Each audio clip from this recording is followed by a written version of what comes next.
holko waɗi ni mbimi holko waɗi ni e ngo rendo mi miijima hami ronkiti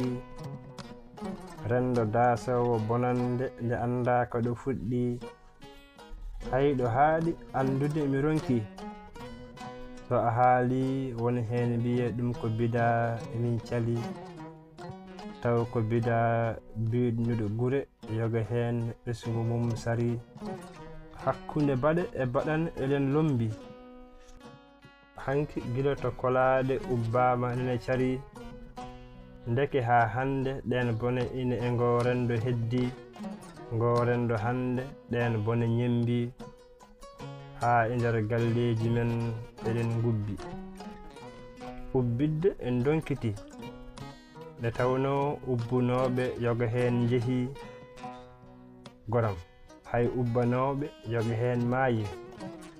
walla gurdam mumen ɗaayi won hen e gure mumen jalti hay artude ɓe donkiti mbimi holko waɗi ni ƴeew won e dewle belnoɗe bonnama cuuɗi pusi ɓe ɗaɗi gasama balɗe daɓɓiɗi won hen guttama kawji won hen ɓesgu bonnama pusi hay nafoore majje pamɗi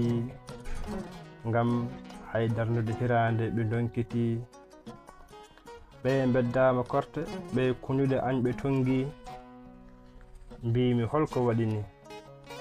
holko waɗi kala puɗɗiɗo wonde hunde hakkille mum o wi kulol ɓurtugol ngam yiide hewɓe ɗo ndewi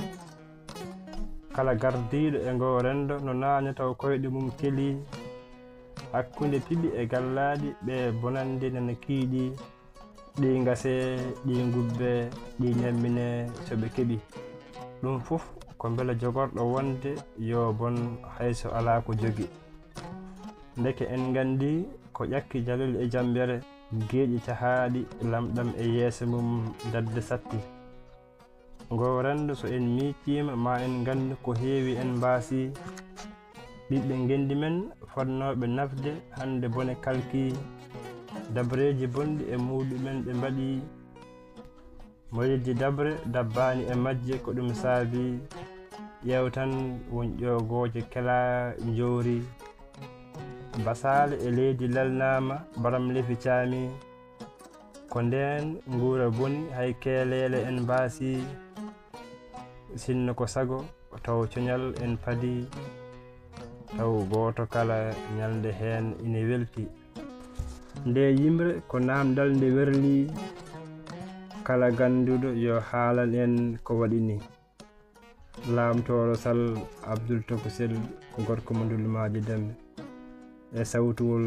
guiɗo Pulaar Fulfulde gorko mo Marda e Tule Oole